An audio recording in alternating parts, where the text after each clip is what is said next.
that how we raise children has to teach kids about cause and effect, about responsible risk taking, and about risk and reward.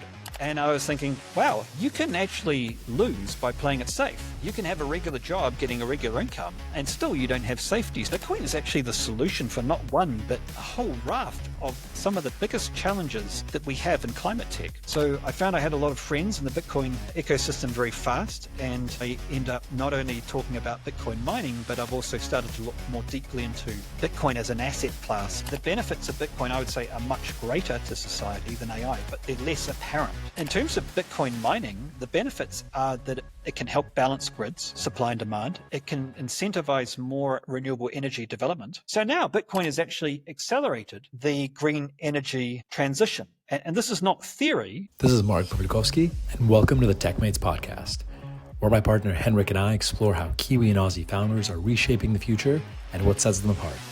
Henrik and I have been part of successful companies in Silicon Valley and Europe, and now bring that expertise to partner with entrepreneurs in Australasia. By sharing the personal stories of successful Kiwi and Aussie founders and how they got here, we hope to inspire you to dream big. This is TechMates, bringing an outsider's perspective to the stories of those daring to disrupt down under. Let's dive in. Great, Daniel. Thank you so much for joining us on TechMates. Yeah, great to be here. Appreciate the invitation. You have a super interesting background. You are a investor, climate tech investor, Bitcoin enthusiast. You're a startup coach. You live in Costa Rica right now, but you're from New Zealand. And you've been an actor at some point. So we want to get into all of that. But maybe we can start with your upbringing in New Zealand. We talked a little bit about you grew up in Auckland or near Auckland. Is that correct? Yeah, I grew up in a little coastal community called Bethel's Beach, which is about 40 minutes out of Auckland. It was about an hour out of Auckland in the 70s when you could only drive at 50 mile an hour and motorway wasn't so extensive and there were metal roads to get out there. But it was a great upbringing. It really was, because there actually wasn't that many people around. So it was a little bit isolated. So it wasn't so great in that way, but it was great because nature was so extensive, and we kind of grew up in what we call a batch in New Zealand, so like a holiday house. And I kid you not, so no running hot water. No running hot water, tin bath, outdoor toilet. So very, very basic, and just nature, but abundant nature everywhere. And you learn to respect nature, really fast, because those West Coast beaches are dangerous. So it was quite a formative experience. And basically, the parents there, the kids would just go out and play during the day, and no one knew where they were. It was perfectly safe. And every parent knew they'd come back when they got hungry. That sounds like a great. Yeah, we live near there actually now. And I'm curious, how did you navigate? Because the waves, there's sort of once a year, I think there's always a drowning on the West Coast, right? Because the waves are so You learn to respect them. Like, I remember reading a study once of this African tribe, which was next to a cliff, and there was no parents who were kind of leaning in and saying, no, be careful, be careful. They just understood that the child would learn about cliffs, so learn about consequences. There were never any fatalities, and the parents weren't overbearing, so they weren't projecting their fears onto the kids. And my mother had a very similar philosophy. She read this book called How Children Learn, and then another one called How Children Fail. And it came from my grandmother, who was, I think, one of the first women in New Zealand to attend a training college. And so she learned a lot about education, and so instilled a lot of those values onto her 5 children. My mother was one of them. But really, it was the idea that a lot of learning happens naturally without parent intervention. And there was this particular study of it was a playground where there were like no accidents, but this equipment inside looked really, really dangerous. And the instruction on the outside was parents prohibited.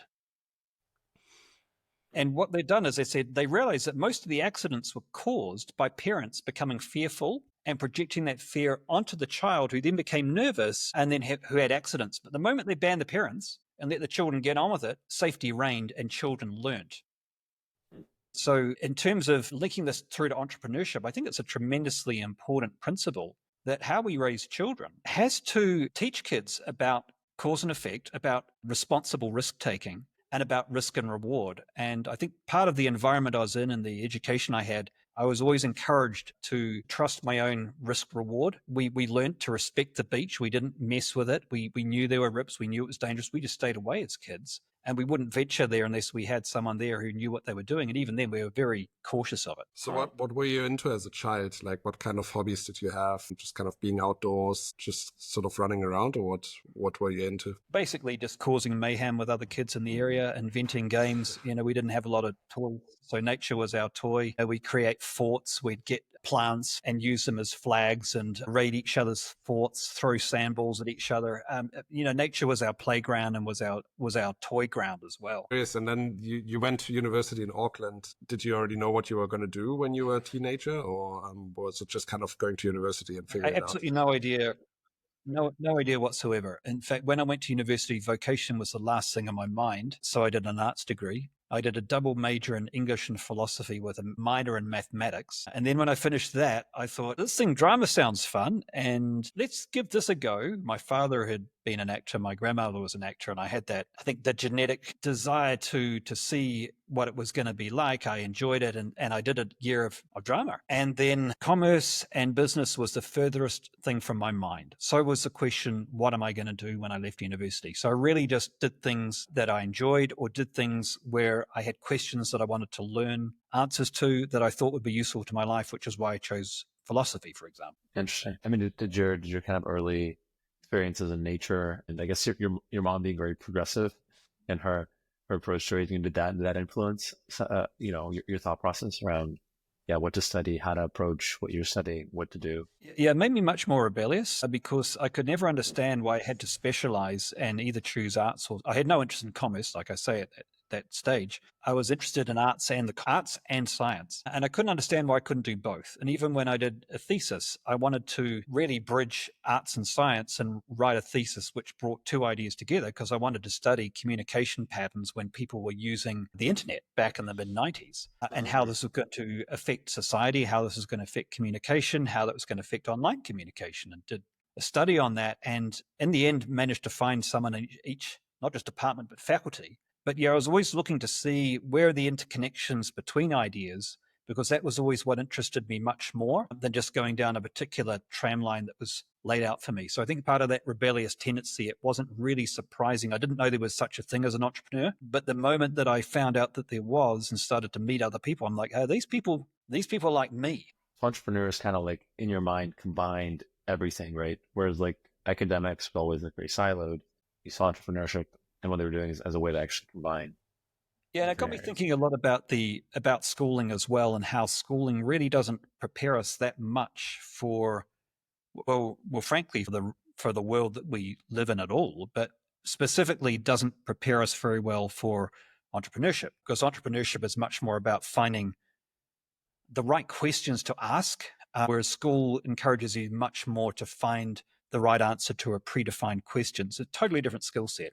I could do a whole talk just on my views on education, but that's probably a bit of a segue. Interesting. How does that influence you? You have kids. One thing is I'm very conscious about not trying to impose any particular belief or value, be it an ideology or a political slant that I have, because my own political beliefs might change. But also I want them to discover their own values through first principles. So we have a lot of discussions around ideas and around values, but I'll give my perspective of ours, but I'm always much more interested in them developing the ability to think for themselves. But I think more than that, the ability to relate to other people, and not just to think for themselves, but to communicate the value of their thoughts to others as well. Yeah, if you kind of come from that standpoint where you're looking critically at how education happens right from, quite early on, it's really informed a lot of what I've done later in life. Even when I was a technology entrepreneur, I was looking more at the human dimension, about how to optimize human performance within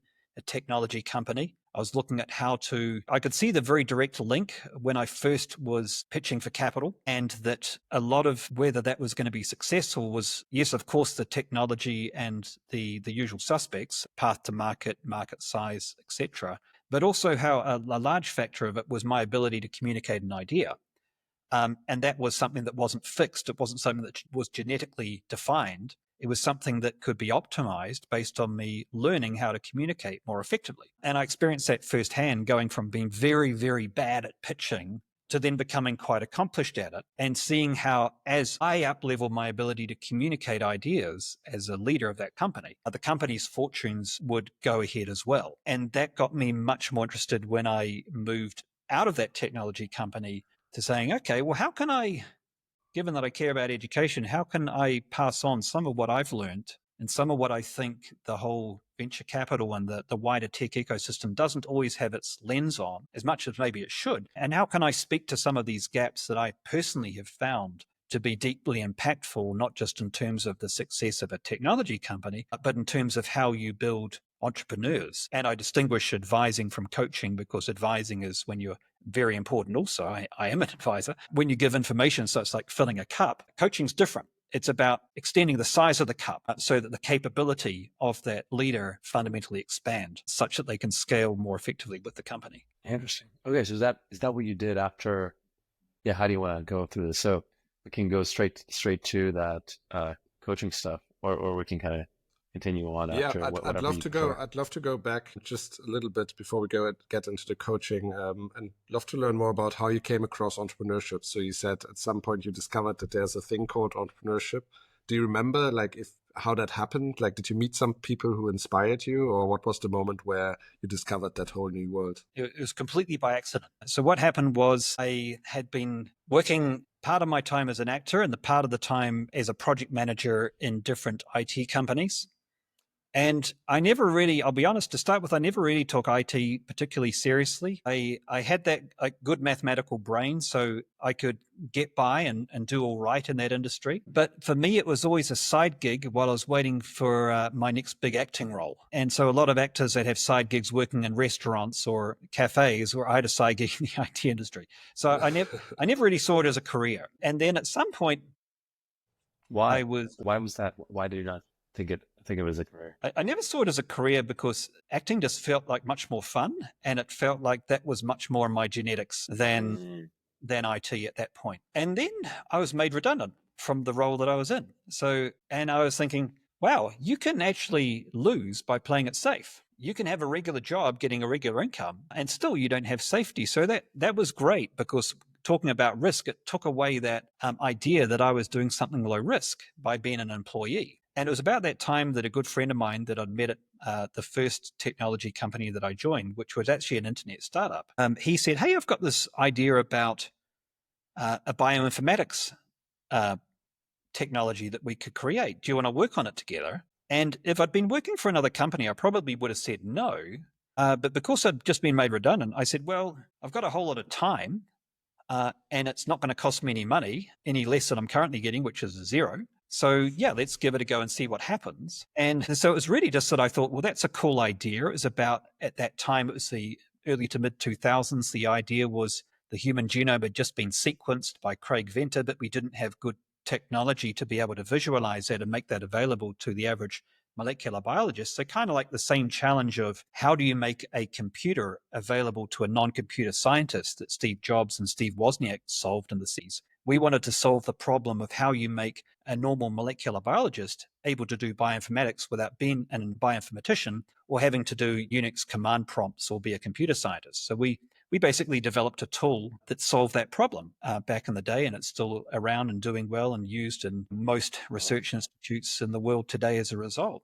What is it called? It's called Genius. And if you're a molecular biologist, you say Genius and they go, oh, you were involved in Genius, but no one outside molecular biology has ever heard of it. Like a lot of technologies that have a big impact within their niche, and it's quite a defined niche. So I discovered entrepreneurship by accident when I was just working with a friend on a great idea, really to see if I could help him out because it sounded interesting and I had the time and I was curious to see whether I could do it. And then I discovered very fast that we weren't going to get anywhere without being able to communicate what we're doing, without being able to go through the usual suspects of how you show how it's path to market and all those things that I knew nothing about at the time, but also discovered I had to learn how to communicate the value of what we are creating to investors. And that was a very different way of communicating than I was used to at that time. So that was the early 2000s. Was there any support network in New Zealand? Because I imagine there was no startup scene at that point, right? So how did you kind of learn about what an investor is? Yeah, how did you go about all these challenges? So we were actually the first company that ever got funded by any angel association member in New Zealand. And that was the Ice Angels back in 2004, making their very first ever investment.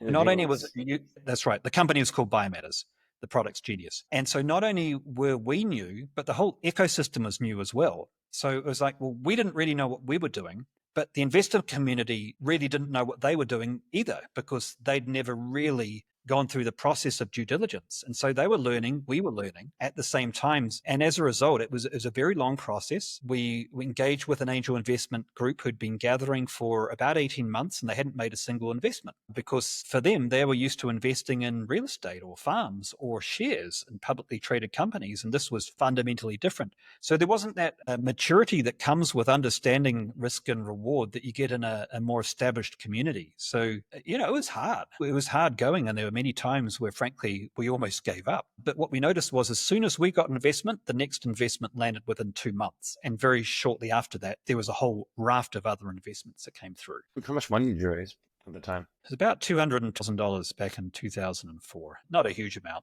It was worth a little bit more. Was that like a lot of money? How like for us? Absolutely. Yeah, for us, it was like that was enough at the time for us to, it gave us about a 15-month runway.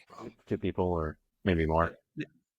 2.5 people, yeah, paying ourselves as little as we could in order to get to the next goalpost. Pretty good. And did you look a lot at what's happening in Silicon Valley or other places? How did you kind of get inspired by kind of building this out? Yeah, as we went through about 3 different investment rounds. I did a number of trips to the States. San Diego was one of the big ones where we started to learn more about what was going on over there, because there's a big biotech community there. And whilst we weren't strictly a biotech company, we were kind of a hybrid because it was bioinformatics. So we fell into biotech and IT as well. So we were, again, at the niche, at the intersection of these 2 different communities, which seems to be what I end up repeatedly doing in life. And gradually we learned more and more, and we actually got some good help from government agencies as well, just helping connect us to investors and connect us to, in some cases, the right mentors or board members who could, help with our journey. And I was going to say, actually, I think I do remember, actually, I majored in molecular biology, and I think I do maybe vaguely remember using Genius when I was studying about at Oxford. I just saw you had the kind of the circle, and you showed kind of where the parts of DNA on like a plasmid are. Yeah, that's the one. That jogged my memory. So you sort of, you kind of fell into this company as like, I'm unemployed, I'm going to help my friend. And then all of a sudden it's like, you're raising money the first one in New Zealand to like raise, angel. Just to be clear, there'd been other people who'd raised money, but no one who'd done it as part of like a formal angel association group. So it was much more informal prior to that. So it was like the first formal angel association member investment. Was that exciting? Was that scary? Kind of did your parents ask you, what do you do? Because I'm sure it's still a very non-traditional career path, but at the time, I'm sure it was an extremely non-traditional career path. Like what was the sort of like, your parents' feedback, friends' feedback, like how did people like look at you? Like, what do they think you were doing? Yeah, I think it came as a surprise having 2 parents who were, one was a theater director and an avant-garde actor, and the other one who was a visual artist and a psychotherapist. To have a son who suddenly was going into the technology ecosystem maybe wasn't what they had expected. And it wasn't what I expected either.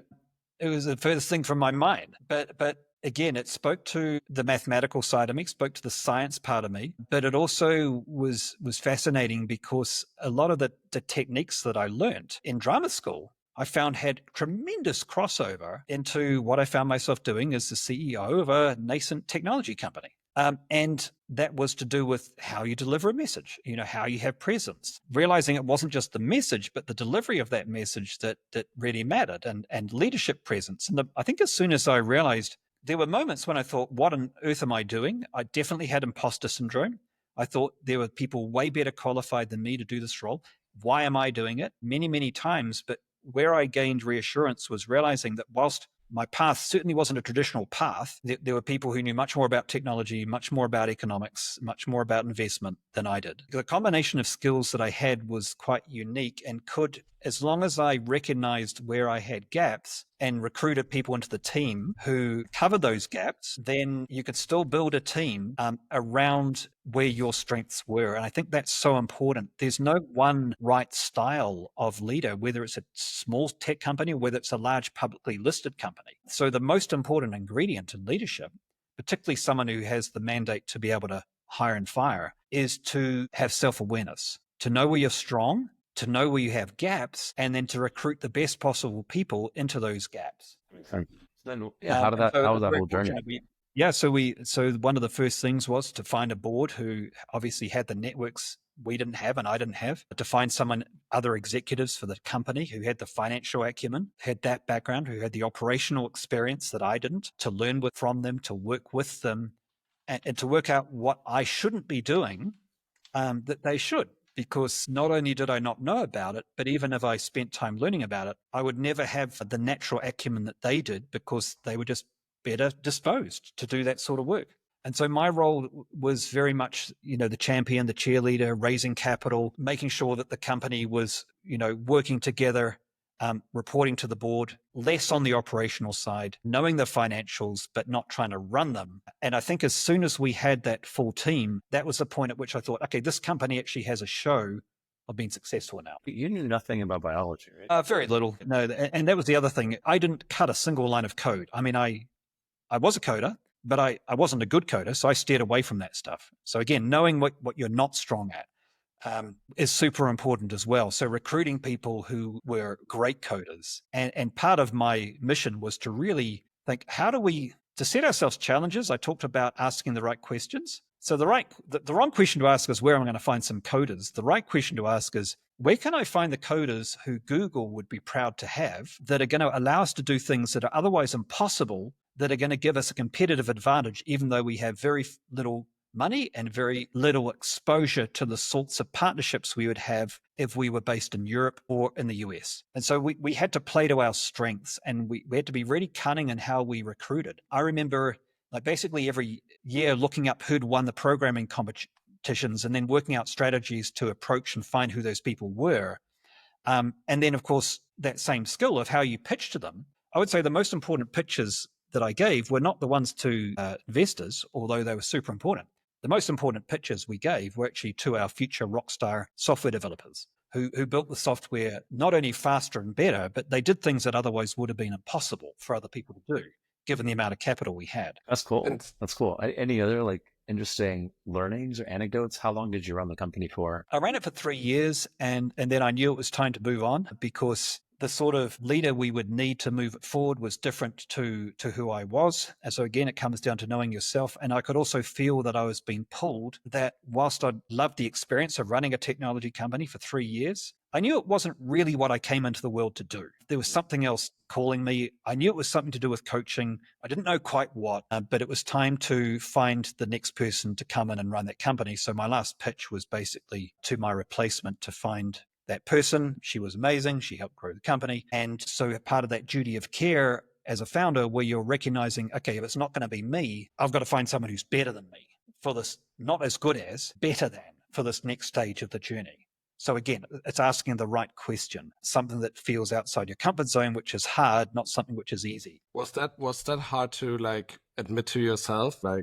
guess a lot of founders fail to see the moment when it's time for them to transition out and hand over to somebody else. What was the process like to kind of get to that stage? It's a really interesting question, because a lot of the time the right answer is not for the founder to move out. A lot of the time the answer is for the founder to grow. So again, there's different answers depending on the person and depending on the circumstance. Like if you look at, I haven't done the exercise in the last 2 years, but the last time I looked at the top 10 technology companies by market capitalization, all but one of them had been founder-led through their major growth spurts, whether that was Meta or Alphabet or Apple or Microsoft. The only one that really hadn't been was Cisco. So it is possible that you can have someone other than the founder lead through the major growth spurt and be successful, but that tends to be the exception, not the norm, which is kind of interesting, because you would think that the founder wouldn't be the right person because they don't necessarily have the leadership acumen or the financial acumen to lead, which is true, of course. But then the question becomes, well, could they learn it? Number one. And do they want to learn it? Number two. Now, the answer to those two questions is yes. Generally, I've found with coaching, you're better off to train up the founder to become that person than to look for what could end up becoming a foster parent, where they look great on paper, but the incentives are totally different. And you've probably gone through this experience yourself. I know I speak to a lot of venture capitalists who have replaced the founder with someone who looks fantastic, and it's been an absolute disaster because they're not the birth parent. Their incentives are different. They don't have that same care. And so I think part of what I wanted to do was say, well, if rather than that heartache of swapping that out and having that be unsuccessful and the consequences, the company implodes or is underwhelming, let's, before we look at replacing, look at the other question, which is, can the founder learn? With the right coaching, can they step up? Can they grow? And can they scale themselves at the same speed their company is growing, so that they're not only are they not a handbrake to the company's growth, but they can actually accelerate it forward? So a lot of the people that I'm coaching these days, they're technical founders. They're not like me. I wasn't a technical founder. They're technical founders. They're computer scientists. They're mathematicians. They're biologists. They're engineers. And my job is to show them that that number one, that if they have the will and the self-awareness, let's assume first up that they have the ability to learn the leadership and the communication skills they need to be able to play that CEO role. So let's assume innocent until proven guilty. If after working with them for a month, they're like, no, that's not for me. Now I know what's involved. Great. But I find that almost never happens. And that when given the opportunity to learn those skills, scientists, engineers they learn really fast when given the opportunity. So I've found that's worked really well in just about all cases. But the answer for yourself was that you're not passionate about running this company. Yeah. And you already started doing coaching while you were in the CEO role? Yeah, I did. Again, it was a nice accident where I was asked by the Ice House, the business incubator we were part of, and Ice Angels were our investor. Because the ecosystem was so nascent, after about a year, they said, well, do you want to judge some other up-and-coming founders and judge in a pitching competition? I'm like, oh. My first reaction was, well, aren't there people who have more experience? But the answer was no, there weren't. A year from doing it myself, I was now a judge and a mentor to other companies who are doing it. I think the first year I was judging, and then the year after I did it again because I enjoyed it. And they said, well, do you want to mentor? And I mentored, and I loved it. And I was like, this is more fun than being the CEO. I want to do more of this. And there was like this little voice inside me that said, shut up. You've got a company to run. Don't listen to that. But that voice kept on niggling and niggling and niggling. And after about another year and a half, it was too much. I'm like, okay, I'm listening. And I did lean in fully to that. And I did end up not only mentoring, but coaching not one, but dozens of founders of technology companies over more than a decade. So tell us more about that. How's that? Well, what's that been like? Because it sounds like that's a big part of what you do now. Yeah, it's been an absolute joy because it's been a way for me to combine some things that I care about deeply, which is education and also entrepreneurship, but also just how the human growth potential as well. So it's not only about learning skills, it's also about the mindset, which I love as well. That it was that aspect when I thought I was going to go to university, study psychology and philosophy and learn about mindset. I really didn't learn the things I thought I was going to learn, but then I learned more through leadership training and through coaching and through reading and through learning to be a coach myself. I learned a lot about mindset and the critical role that it plays when you're in any field, when you're wanting to perform on a global stage. And here's the irony. If you're a sports star, it's a given that, of course, you're going to have a coach to help you play in a global arena. If you want to be a top violinist, of course, you're going to have a coach. They're called a tutor to help you be the top violinist. But there didn't seem to be that same default mechanism when it came for a technology entrepreneur wanting to play at a global level and dominate on the world stage. And I was like, well, why not? Sure, the skills you learn are different, but the process by which you learn is the same. The value of learning from someone else's mistakes rather than your own is the same. But the fact that it's much more efficient to grow your capacity rather than to permanently learn by crashing is the same. And what is also the same is that the mindset has a big impact as well. So I saw this as an area where it was a chance for me to innovate as well and to do some things that I didn't see happening routinely very much. So it wasn't simply going through it, here's a lean canvas and here's how you do market validation. There's organizations who do that very well. already. There's advisors who do a great job in giving fantastic business advice or fantastic growth hacking advice.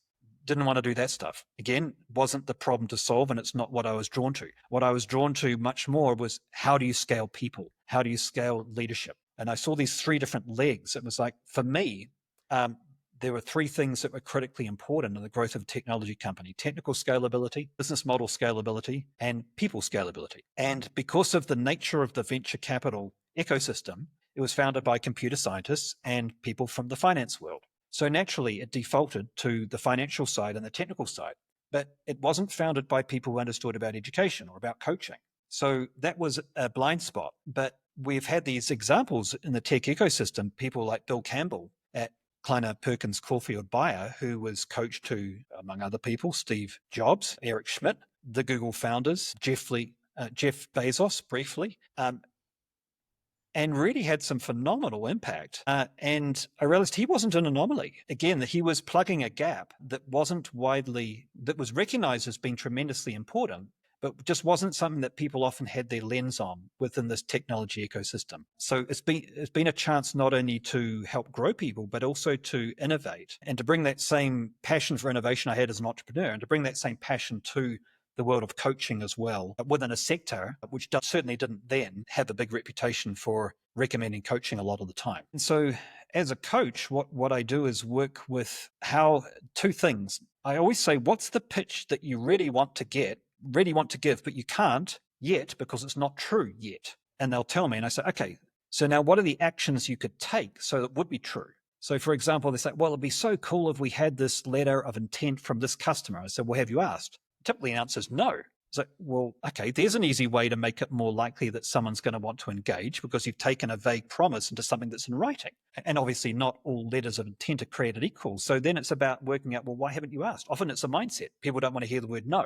Well, you've heard the word no automatically if you haven't asked. So let's get over that fear. Let's optimize for valuation, not optimize for fear of rejection. So you can see there's a big mindset component already. And then it's about, well, what is the ask? What's the right ask? How do you ask in such a way that's most likely to have the other person want to help you in that way? And so we look for a series of, that's just one example, a series of actions which don't take a lot of time. They may take a lot of courage, but they can take risk off the table for an investor. And because I've been on the other side of the table too, I know what creates risk for investors. So I say, hey, look, here's the things that are risky about your company. Some of them you can't take off the table. You just got to acknowledge them. But some of them you can. So let's work on those things. And then the second step is about, okay, well, now you've got a pretty solid company, but I wouldn't know it from the way you're talking about it. Of course, you're talking way too long. So your power to weight ratio of your communication is low. And that's sending a signal to an investor that it's going to be frustrating and taxing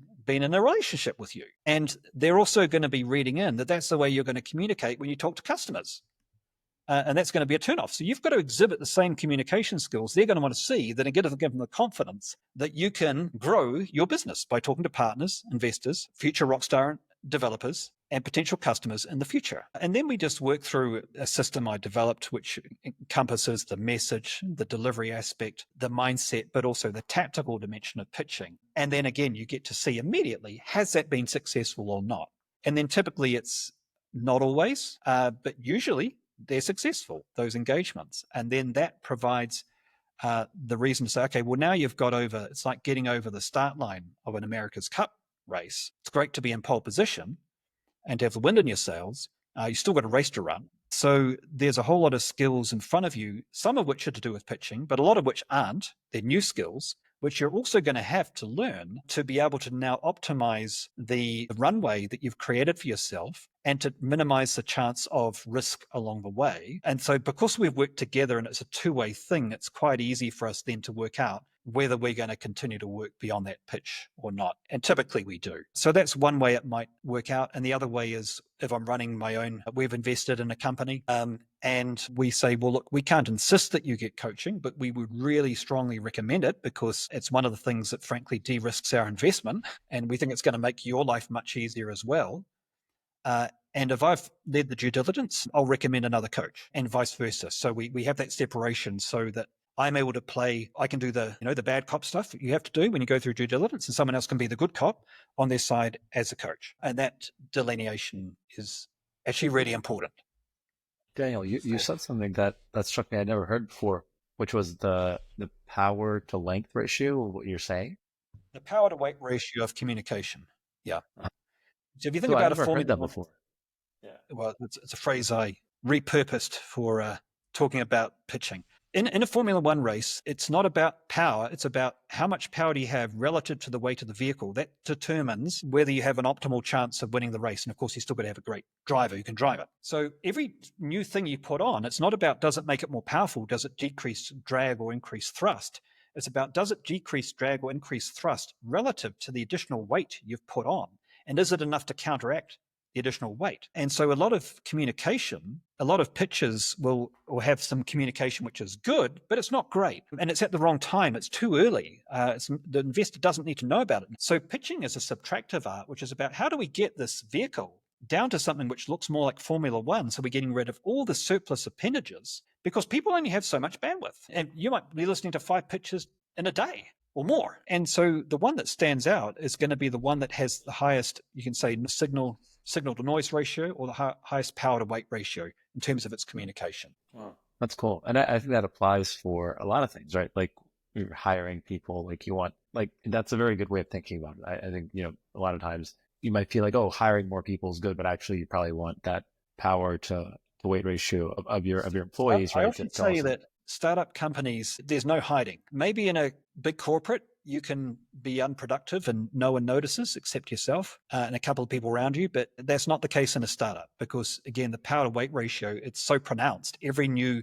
person you add has to immediately be making the company go faster, further, better. Immediately. There's no hiding. And so what it means is a lot of the processes that typically companies use to recruit are completely broken because they don't take risk off the table. I say to people, coming from a software background, you wouldn't release code into a live environment without testing it. And yet we routinely release employees into our company without testing them. The idea of letting someone into your company having had a couple of interviews, but not actually tested for the specific skill you're recruiting to your company is madness. So if you're recruiting a salesperson, you need to test whether they can sell. If you're recruiting someone in project management, you need to give them a scenario. You can test if they can do project management. Obviously, if you're testing coding, you need to test if they can code. It's incredible how few companies do this. If you're recruiting someone who's going to be part of your senior management team, you've not only got to test for the skills, you've got to test whether they have the ability to take feedback, whether they have the ability to work with a team. I've seen companies have to go through long, expensive processes to let go of someone, which almost cost them the company because the fuse is burning, when they recruited someone who had the right skills, but they couldn't take feedback. And as a result, they didn't grow. They worked in a silo and it didn't work. And what we said afterwards, well, how do you test for that? And so we actually worked out a system where they could test for someone's ability to take on feedback before they recruited into the future, because it was such an important skill set and mindset to have. How do you do that? How do you test for that before you bring them on board? Yeah, I didn't know the answer, but we workshopped it together. And what we devised we would do is we said, okay, you're going to give the new person's going to take on a project management role. They're going to take on a leadership role. So they said, you create an experiment and they don't know what you're really testing for. But what you frame it as is you say, look, you're going to come in and you're going to be a leader. So we want to see you leading. We want to see how you run a meeting. We'll afterwards, we'll let you know what we thought you were doing well, and we'll give you some feedback on what you thought you could improve. Now, of course, the real game was testing for the feedback primarily and the leadership acumen secondarily. So they didn't know that, but they wove in the opportunity to see whether that person could take on feedback. And we knew we had the right person when the person said, oh, that's really good feedback. Yeah. They didn't get defensive. They didn't justify it. They said, yeah, I'll take that on board next time. Thank you. And they were like, sure, thank goodness. That's clever. That's cool. Because that's actually similar to how a lot of psychology experiments are done, right? Like you Correct. Yeah. And that's what I love about coaching technology entrepreneurs is that I did corporate training for a couple of years and I stopped doing it because my opportunity to make a difference was limited. You were sending people back and you might do some great work with them, then you send them back to a culture which is, let's just say, not conducive to their ongoing growth, and you'd see them revert.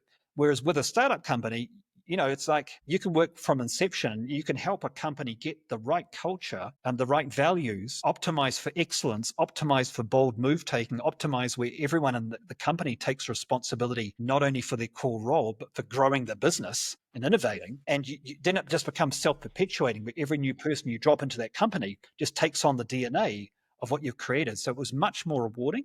And there was also much more chance to innovate because no one had really, for the most part, gone into this space and really decided to work with technology entrepreneurs. So it was a chance to try a whole lot of things out and experiment and innovate. Again, be that entrepreneur with entrepreneurs, but within the genre of coaching as opposed to technology. How many people have you That's coached cool. in the last 20 years? Do you have a number? Well, in terms of technology entrepreneurs, it's over 60 now. But look, generally, if you include leadership coaching and training and working with larger teams, it's hundreds now. What have you how sort of, easy is it to any- sort of teach entrepreneurship? So I guess like there's this question of sort of nature versus nurture, right? Like how much of being a great entrepreneur needs to be sort of inherent and needs to be sort of character traits versus what you can actually learn? Yeah, there's definitely some inherent things. Most importantly is growth mindset. I found that above any other quality of entrepreneurship, you have to look at where your ego is and where your desire to grow is. And if your ego is too high relative to your desire to grow, it's not going to work, because any feedback you hear, whether from a coach or anyone, you're going to find it's going to be threatening to your identity. So that's not going to work. Basically said no to working with a bunch of people who were not able to take on feedback. That's actually the most important quality. So it's straight line geometry, right? It's like, where are you starting from, but what's the trajectory you're on? And so your growth mindset, that defines your trajectory. That's the most important variable.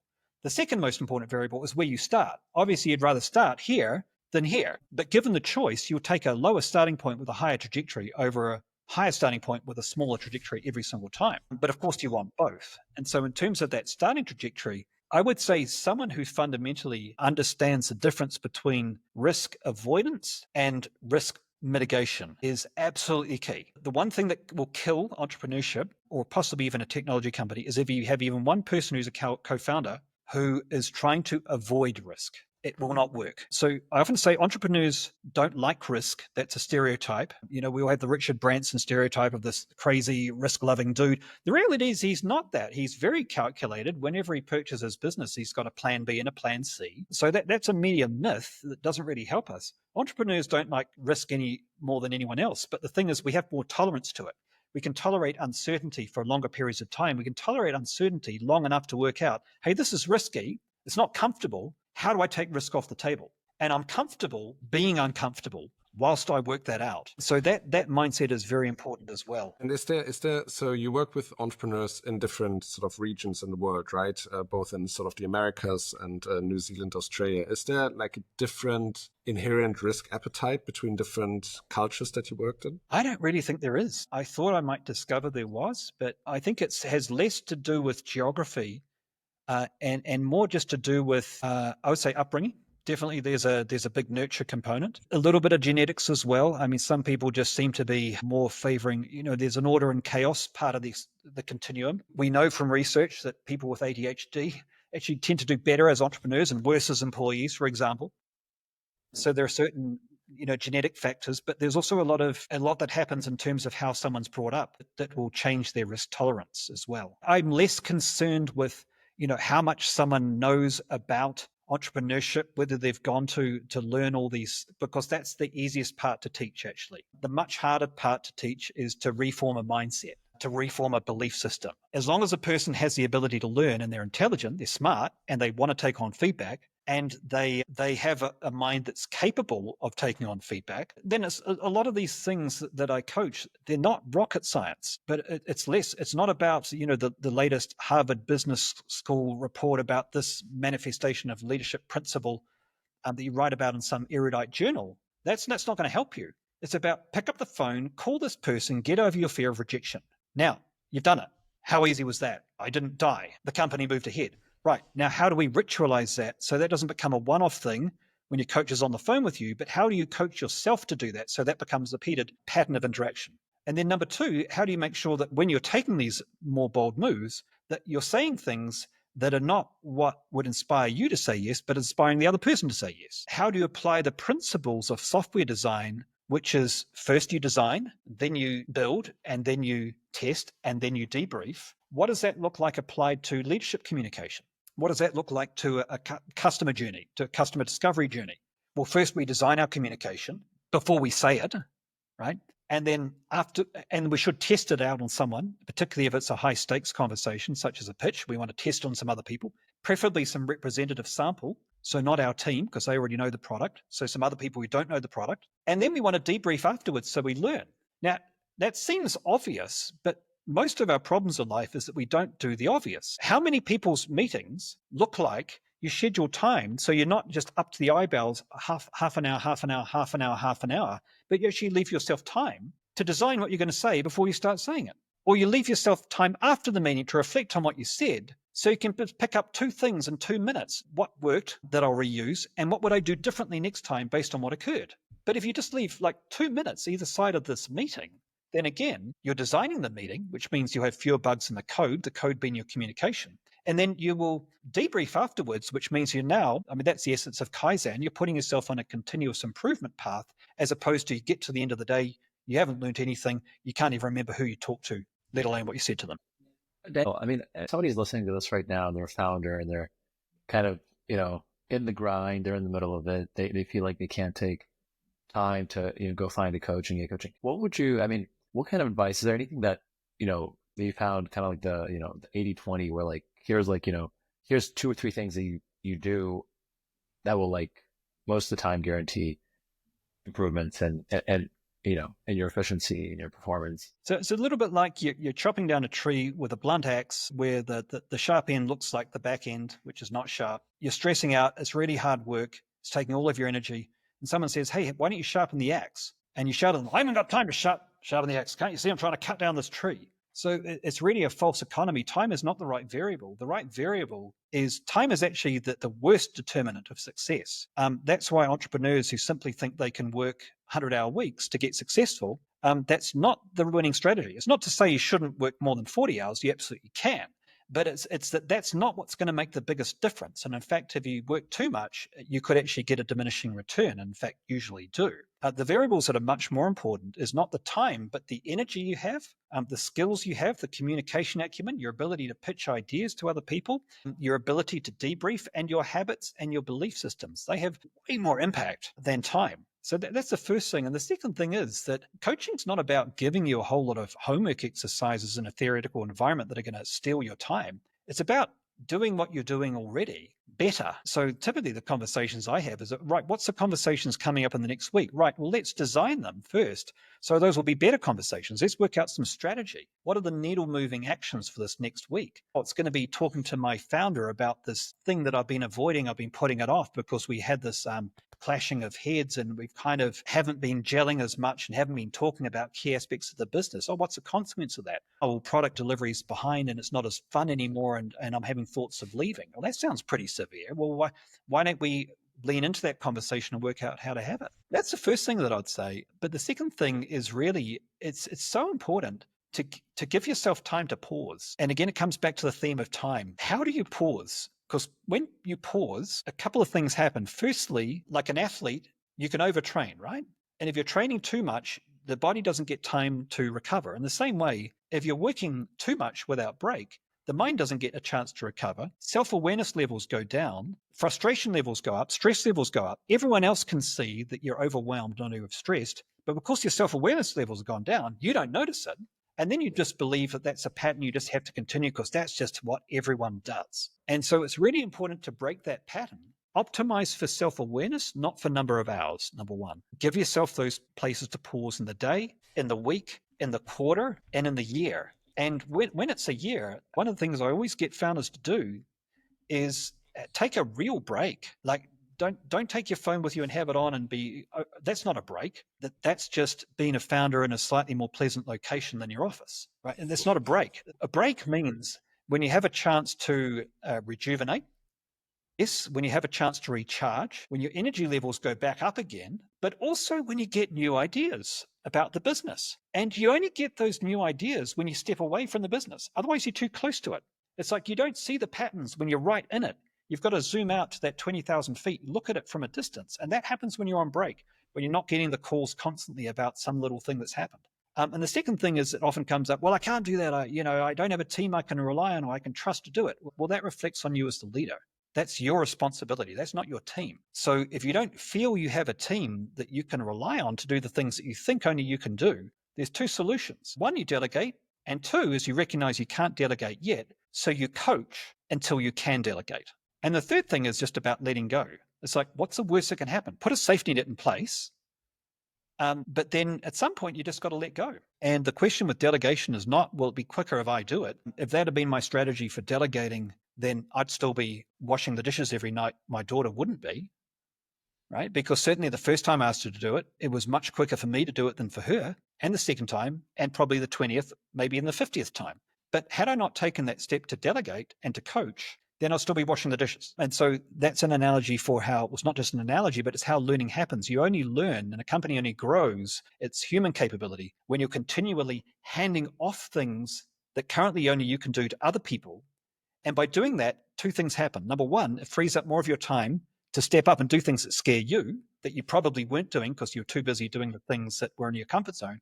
And secondly, it gives a chance for other people to step up and do things that empower them and that grow them. So now you have a company where everyone's growing because they're growing into their courage zone rather than stepping down into their comfort zone continually. So those would be a couple of things that I'd recommend that you can commit to immediately that can have a difference whether you're running an engineering firm, a deep tech company, a high tech company. It's going to have a pronounced benefit because you're dealing with the fundamental rules of how humans optimize their mindset, their energy, and their performance. These are some awesome. super Thank helpful things. I'd love to shift a little bit and ask you about Bitcoin because that's kind of a big part of your life now as well. So how did you come across it? Like, when did you come across it? What was your first sort of thoughts about it when you came across it? I think my life has been characterized by a series of very happy accidents. And Bitcoin was another one where it was the furthest thing from my radar. I had a friend who'd invested in it a lot earlier than I had the good intelligence to invest in. But eventually I had a conversation with him and I got curious, leaned in, and I actually ended up doing some coaching work with him. And he's a prominent Bitcoin influencer. And through doing that, I just by osmosis learned a whole lot about Bitcoin. And I'm like, this is really interesting. And at the same time, I was running a climate tech fund. And I was starting to ask the question about how much. So that was 2021. Yeah. So pretty recent. And we're starting to ask the questions, and I was in particular, about how much impact are we really having through our climate tech fund? We're investing in high-risk technologies that are mitigating CO2, but not methane, which the UN is telling us is a more urgent issue. And the impact won't be felt until after 2035 in most cases, because these are deep tech companies that take a long time to scale up. So I'm like, well, what if we, again, what's the right question to ask? Well, the right question to ask is, what if we ran a company that was investing in methane mitigation, that was investing in low-risk technologies that had already been proven, and which would have an impact before 2035. And then I had this epiphany when I realized actually these two things come together. Bitcoin mining is actually the answer, because the more that I learned about Bitcoin mining before I learned about Bitcoin. And what I learned about Bitcoin mining was that it wasn't the villain that everyone, including me, thought it was initially because it used so much energy. But I realized I was energy illiterate. I didn't understand how grids work. I didn't understand the supply dynamics between renewable energy generation and consumption. I didn't understand load balancing on grids, and I certainly didn't understand methane mitigation. And the more I started to understand it, the more I was like, Bitcoin is actually the solution for not one, but a whole raft of some of the biggest challenges that we have in climate tech. And particularly, I leaned into the area of methane mitigation because there are three major causes of methane: anthropogenic methane, oil and gas industry, agriculture, and waste management, mainly landfills. And on landfills, most of that methane just gets vented directly into the atmosphere as waste decays. And methane is 84 times more warming to the atmosphere over a 20-year period than carbon dioxide. So that's not a good thing. Well, how do we destroy that? And the answer is, well, we do what we've done for the last 20 years. You turn it into power, because methane is very similar to natural gas. If you burn it, in a generator, you can convert it into electricity. Then you can sell that electricity to the grid. I was like, there's a ready-made solution. It's been around for 20 years. Well, why isn't more of that happening? So I did some digging, and the reason it doesn't happen more There's a few reasons, but one of the biggest reasons is that often the landfill is they're always in the wrong place. They're too far from the grid, or they're close to the grid, but the grid's going to require a major substation upgrade, which is going to cost tens of millions of dollars. So it's just economically unviable, the whole project. Or in some cases, the government regulations will prevent the sale of electricity to the grid. And so in those countries, there was no solution for how you could destroy that methane without, these massive government subsidies in most parts of the world weren't happening. And so we worked out that Bitcoin mining could uniquely solve it because it was the only consumer of electricity that they didn't care if they located on a landfill. They didn't take up a lot of space. They consumed vast amounts of electricity, so they were prepared, unlike other consumers, to pay the infrastructure costs to capture that methane from the landfill. And because 80% of the cost of running their business was power, they got cheap power, which was the most valuable commodity because it's the only commodity, that's the only input to expense that they could control. And so it changed the equation for them substantially, and they could earn carbon credits for basically doing the right thing for the environment as well by mitigating large swathes of methane that are now getting sent to a generator and being destroyed, emitting carbon dioxide, which is way less polluting, but it's also part of a natural biogenic cycle. So there's no what you call additionality there. You're just taking away massive quantities of methane that otherwise nothing could economically take away. So I got very interested in that, started an infrastructure financing company, but also started writing some of the research that I was doing on Twitter. And much to my surprise, other people found it valuable. And because I was asking some questions that other people within the Bitcoin mining ecosystem were not asking, I was starting to quantify emissions. I was starting to quantify how Bitcoin mining could reduce emissions. And this coincided with a time where Bitcoin mining was under siege from government for its environmental footprint, from academics, from environmental organizations, from every side they were getting attacked. And so they were really quite happy that suddenly someone was coming in who wasn't a Bitcoiner initially, but was a climate tech investor and an environmentalist who was saying, actually, this solves a problem. Why are you environmentalists attacking it? You should be embracing it, encouraging the right sources. This is part of the solution, not the problem. And that scrambled a lot of people's brains. So I found I had a lot of friends in the Bitcoin ecosystem very fast. And as a result, I end up not only talking about Bitcoin mining, but I've also started to look more deeply into Bitcoin as an asset class as well, and do talk at conferences and sometimes to members of different nation states about why they should be either getting involved in Bitcoin mining or even adopting potentially even a Bitcoin treasury position. Daniel, I mean, let's just maybe roll back a few steps. So could you just summarize what the typical kind of opponents of Bitcoin mining, kind of what they say, why Bitcoin is not, a very good thing for the environment? Is it mainly around uses a lot of energy consumption, energy consumption that could be used for something more productive? Correct.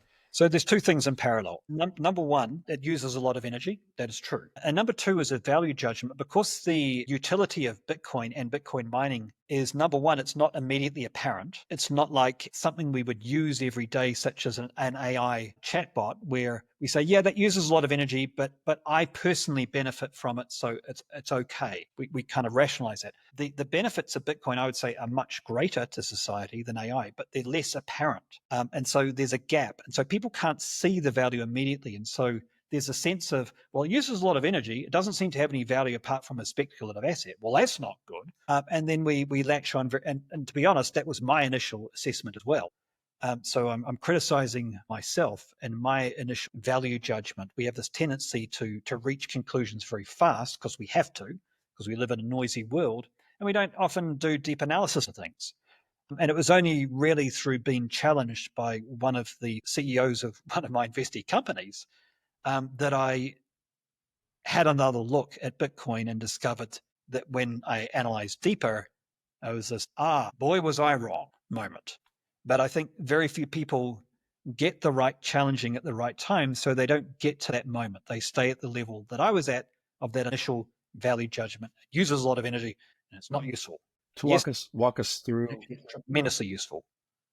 What are the benefits of Bitcoin? Why are they greater than everything else? Well, I've looked at about 19 different benefits. I won't go through them all, but some of the things, there's kind of Bitcoin and then there's Bitcoin mining. In terms of Bitcoin mining, the benefits are that it can help balance grids, supply and demand. It can incentivize more renewable energy development. If you have a solar farm you're wasting a lot of solar when no one else wants it. If you have a wind farm, you're wasting a lot of wind when no one else wants it. If you have a Bitcoin mining company that you co-locate at your wind facility or solar facility, you can get the payback period for your 50 megawatt solar farm from 8.1 years down to 3.7 years, simply by putting in place Bitcoin mining when no one else is using what would otherwise be curtailed solar energy. And what do you do with that increased profitability of your operation? Well, you do what any prudent business operator does, that you plow it back into expanding your solar farm. So now Bitcoin has actually accelerated the green energy transition. And this is not theory. I mean, yes, it has been written about in peer-reviewed academics, but articles, but this is happening around the world. The largest utility in Germany, the largest telco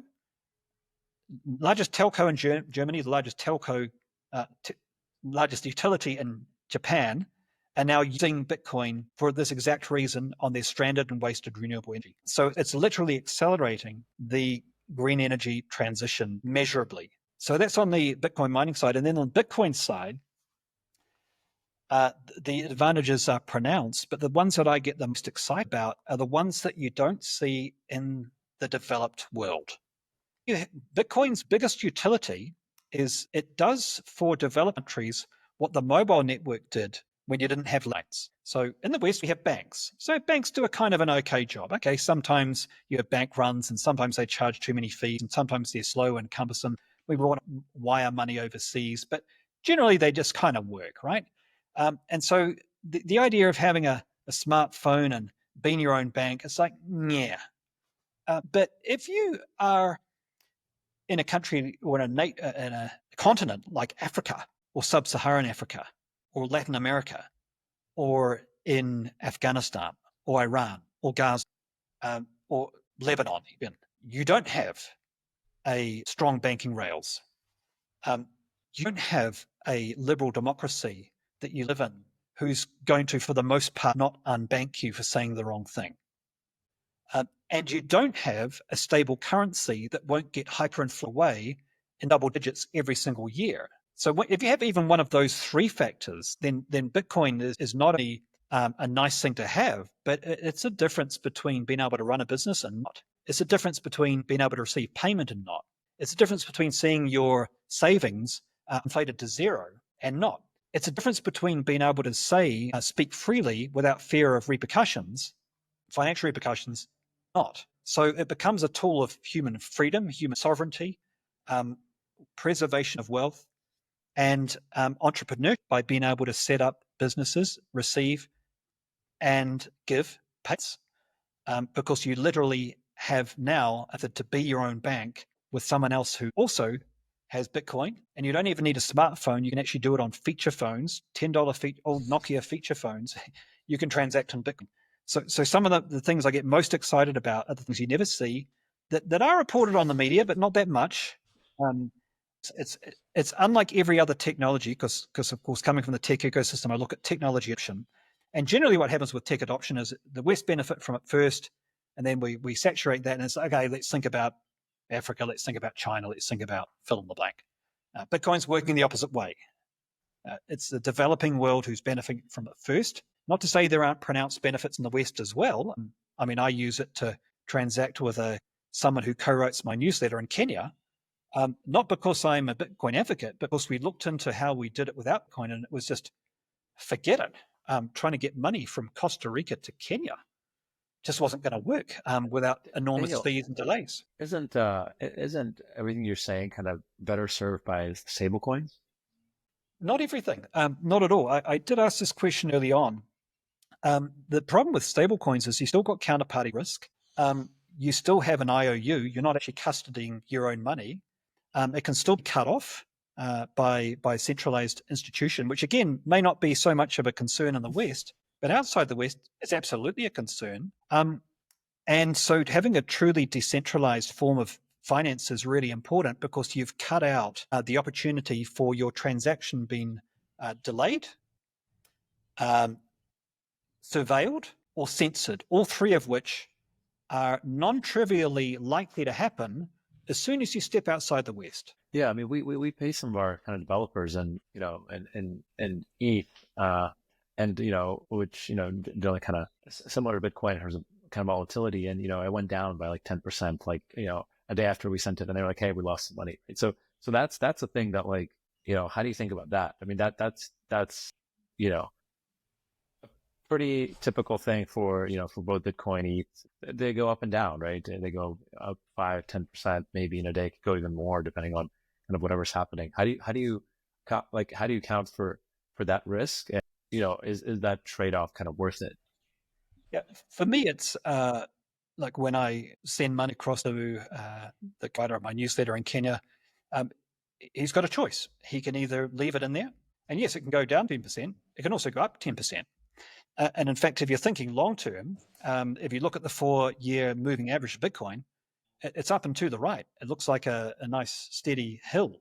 And so over any 4-year period, you're going to be better served by leaving it in Bitcoin than taking it off. However, if you need the money, you need to take it off. Then you simply transfer it into fiat currency as soon as you can. So you got both options available to you, depending on your risk tolerance and depending on your time horizon when you want access to the money. And I mean, currently the mainstream narrative around Bitcoin is still that it, consumes a lot of energy for something that's probably not as useful as, let's say, artificial intelligence. Do you think there's a chance this narrative is going to sort of shift towards what you see, or how do you think like the public thought process is going to develop around Bitcoin? It already has shifted. If you look, what was not true in 2022 when I first started writing about Bitcoin and energy was that now in the scientific community and the sustainability community, even in the mainstream media, the majority of articles that are written about Bitcoin energy are now positive, looking at the positive benefits to the environment. 14 of the last 60 viewed articles on Bitcoin and energy were looking at positive effects of Bitcoin's energy consumption. 9 out of 10 of the sustainability media outlets who write about Bitcoin on a regular basis highlight the positive benefits of coin in terms of mitigating methane, stabilizing grids, reducing the price of electricity, and accelerating the renewable transition. And if you look at even the media, again, I think it's 82% of media articles at the moment on the subject of Bitcoin and energy are now positive. So it's changed phenomenally since just in the last 2 years. A lot of the environmental organizations who were attacking it for a combination of reasons, hopefully one of them being doing deeper research, but also the more case studies and the more academic journal articles have now changed as well, and basically abandoned their campaign, or in some cases changed their view completely. And we're seeing more people like me who came from an environmental and a climate tech lens who were initially against it. But then I've talked to a lot of those people personally. A lot of the people I meet these days might work in ESG, might be on investment committees for maybe a sovereign wealth fund, or might be an investment stewardship committee for a publicly traded company, might be an impact investment focused family office principal who all care deeply about the environmental impact and the ESG profile of the assets. They're all looking for this magical combination where they can tick the financial return box and tick the ESG box at the same time. And it comes to as an absolute relief to them to see that Bitcoin actually ticks both boxes incredibly strongly.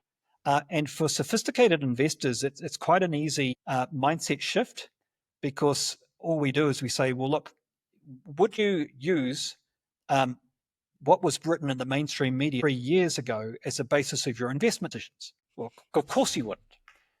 Okay, well, what would you use? Well, you'd use proprietary reports and information that were written by quality experts that were up to date using contemporary good quality data. It's like, well, that's what I used to work out the ESG profile of Bitcoin. And all of them are saying categorically that not only is it not harmful to the environment, but in fact, we're going to be hard pressed to achieve a renewable energy transition without the flexible load consumption of Bitcoin mining. And that's a relief to a lot of investors. Of course, now they go, great, that's what I was looking for. I knew it was a good return, but I didn't know that it also ticked the ESG box so strongly. And the main kind of reason for that is because it was what you said earlier. It serves as kind of a ballast for big whether it's solar panel or wind operators that have energy at times that the energy is not needed by the grid, right? Like during the day, for example, when the sun's shining, that's like, I think the trope of energy consumption usually. And so by balancing that out and selling that to a Bitcoin miner, you get capital. So your asset is not, losing you money. By having more kind of income coming in, you can then expand your operations. Is that kind of the general idea? Yeah, so I'll give an example. There's a site called wasted.energy, and it tracks how much energy the UK wastes every single day in wind energy, which is produced mainly in Scotland, but they cannot transport it through the grid because the grid's aging. It cannot be transported. It's in the wrong place of the country. And I do a tweet about once every 2 weeks saying, today the UK wasted $10 million by not mining Bitcoin. Today, the UK wasted 15 million US dollars by not mining Bitcoin. And it's true, because every single part of that energy that's wasted, it's unnecessary. That could and should have been used for Bitcoin mining, because had they used it for Bitcoin mining, and they still can, then two things immediately would have happened. Number one, they would have turned that waste into profit, right? That would have just immediately monetized it. Yes, there'd be some investment set up, but that investment would pay itself off very fast because that's zero marginal cost energy. That energy was simply being wasted. So it's a no-brainer. You don't pay any for that energy. It's not like consuming gas or consuming coal. It's zero marginal cost energy. So it pays itself back very fast. And then the second thing that happens is now you've removed a lot of the critics of solar farms and wind farms that say these solar farms, these wind farms are useless. They always get built in the wrong place. They end up curtailing most of their energy. They're a headache. They create unreliable grids, which actually has a lot of truth to it. They do have these problems with them, and we can't deny that. When they are put in the wrong place, or when they don't have a location agnostic off-taker for that energy. Now, Bitcoin actually helps to solve those problems where maybe the wind was put in the wrong place and maybe they didn't do a proper evaluation of whether the grid could transmit that energy. But Bitcoin can retrospectively make that decision not look so bad. So it actually makes the politicians look good, not so foolish. And it makes renewable energy look better. And it helps to counteract that legitimate objection that renewable energy, when it's variable and it's placed in the wrong part of the country, ends up getting wasted and can actually end up making power more expensive when not used properly. Now, there's not an argument against renewable energy per se. Renewable energy absolutely needs to move in that direction, and renewable energy, dollar for dollar, megawatt for megawatt, is cheaper than any other form, absolutely. However, when it's put in a part of the country with an aging grid and you can't transport it, none of those benefits are achieved. And that's where Bitcoin mining is tremendously important. It rescues not only its public image, it rescues wasted energy, and then that wasted energy gets used to then picking up and re-expanding your renewable program, which had been stalled because you already had too much waste and you already had too much criticism. And that's exactly what happened in ERCOT in Texas, where Bitcoin miners came in. Renewable generators were raising at a fast rate of knots, but so was the amount of wasted energy, and so was the criticism. And so starting to slow down, Bitcoin miners came up, soaked up that energy, boom, bumped it up, so then renewable generation picked up again at pace. And then when that renewable energy was needed for other users, they actually don't compete, because why would you? Because when everyone else wants to use it, that's when it's expensive. And so that's the last time Bitcoiners want to mine. So the natural, it's not that they're being virtuous, but the natural incentive mechanism is such that that's the time they want to power down, get off the network. And so they're not competing with those other users, and they help to bring stability to the grid at times of peak demand. Daniel, couldn't someone kind of argue that, for the UK example, I mean, isn't the solution just upgrading the grid or putting the locations of the renewable energy sources closer to where the people actually live and use energy? I mean, I understand the argument around, the timing might still also kind of be off, but would those two arguments sort of be a little bit more better solution? When you're talking about upgrading grids, you're talking about billions, sometimes decabillions of dollars. When you're talking about Bitcoin mining, you're talking about tens to hundreds of millions of dollars. So it's an order of magnitude more effective to get an immediate solution. Now, is part of the answer also upgrading grid? Absolutely. So it's not an either or, but it's much more cost effective and it's much more immediate. And then in terms of the location of the solar farm and wind farm, absolutely, you'd hope that then once you expand your solar and wind operation, you put them in some more sensible places where you're not just optimizing for where's cheap land and wind, but where's cheap land and wind with a grid infrastructure that can transport it to the people who need it. But again, that's a decision about where you place it in the future. It's only part of the solution. You still have the challenge where even if you can transport that energy, you still have times of day for that wind farm or solar farm where people don't want it because it's produced in the middle of the day for solar or the middle of the night for wind. So they're still going to get wasted energy. It won't be just quite as much. And you're still going to need an off-taker for that stranded energy that otherwise would get wasted. So yes, by sensible location, you reduce the waste, but you don't disappear it, not when it's variable renewable energy. What about storage solutions? Instead of mining Bitcoin, couldn't you just store it and then use it later? So again, there's a whole range of solutions, and they're all part of the problem. Battery gives you 4 hours. If you've got the best, latest industrial battery, gives you 4 hours. So that's great. But what if you have a wind event, as happened in the north of Germany at their offshore wind turbines recently, where you have 96 hours of excess wind? So the heavy industry is in the south, and you cannot transport it, and you cannot store it beyond the first 4 hours. What are you going to do with the other 92 hours? The thing about battery is a great solution, and it can do things unique that Bitcoin can't, because it can literally store and discharge power. Bitcoin mining can't do that. So that has an advantage. But it has a disadvantage that its capacity is limited, and the time of discharge may not be when they could get the most power, the most money for that power. So for example, if you were in the north of Germany and you stored 4 hours of that wind, you've got an excess of energy. Because you've got an excess of energy, prices have gone negative to disincentivize generation. But now you've got a full battery. Well, what are you going to do with that energy? You're not going to sell it to the grid. You'll be losing money. So it's just going to sit there doing nothing. So it's no use. So you'd be better off to have a multi-strategy arbitrage play where you could choose, okay, at certain times of the day, the best solution is battery. For other times, we're best to use it for Bitcoin mining, which is probably a lot more of the time. And for other times, we will be discharging battery power back to the grid. Sometimes we'll use that battery power for Bitcoin mining. So now you've got a much more sophisticated arrangement, and that really is the ideal setup for a renewable generator. So again, it doesn't replace these other solutions, but it allows them to work much more profitably and effectively. Yeah, that makes sense. Makes sense. Cool. Well, great. I think, we need to... sort of the finance. Sorry, go ahead, Mark. Yeah, wrap up. Yeah, as Henry was saying, I was just going to ask quickly, I mean, you live in New Zealand, you're born in New Zealand, you're now in Costa Rica. Can you tell us about, why you're in Costa Rica? For founders who are, building things in New Zealand or Australia, how do you think about the local ecosystem? Do you recommend they eventually leave to start or build places offshore and, the US or Costa Rica, and kind of what your experience has been like? It's one of the most recurring conversations that I have with, and because if you're building a company from New Zealand, it's never for, or almost never for New Zealand, unless it's trade me. 99% of the time it'll be for an overseas market.